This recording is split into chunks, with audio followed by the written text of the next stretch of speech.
بسم الله الرحمن الرحيم، والصلاة والسلام على سيد الأنبياء والمرسلين. السلام عليكم ورحمة الله وبركاته.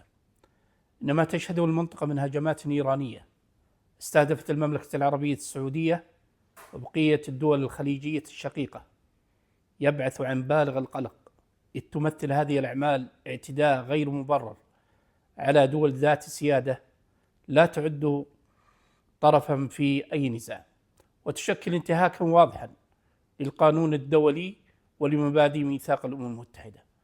لقد أسفرت هذه الهجمات المؤسفة عن سقوط ضحايا مدنيين من مواطنين ومقيمين من جنسيات متعددة، كما طالت مناطق سكنية ومنشآت مدنية حيوية، بما في ذلك المطارات والفنادق والبنى التحتية، في مشهد يعكس خطورة هذه الانتهاكات وتداعياتها الإنسانية. والأخطر من ذلك أن تمتد هذه التهديدات لتطال شريانا عالميا كمضيق هرمز، حيث لا تمر فقط السفن بل تمر مصالح العالم واستقرار اقتصاده وأمن طاقته. وهنا لا يصبح الخطر إقليميا فحسب بل إنسانيا عالميا، يمس حياة الشعوب وحقوقها في الاستقرار والتنمية. إن رسالة اليوم ليست سياسية بقدر ما هي إنسانية.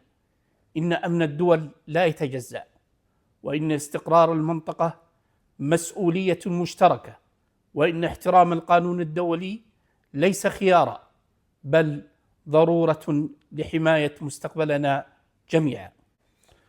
وفي هذا السياق نشيد بالموقف المسؤول الذي اتخذته حكومة جمهورية باكستان الإسلامية، وبمساعيها المتواصلة والحكيمة لاحتواء الأزمة والعمل على حلها بالطرق السلمية، بما يعكس التزام باكستان بدورها البناء في دعم الأمن والاستقرار الإقليمي.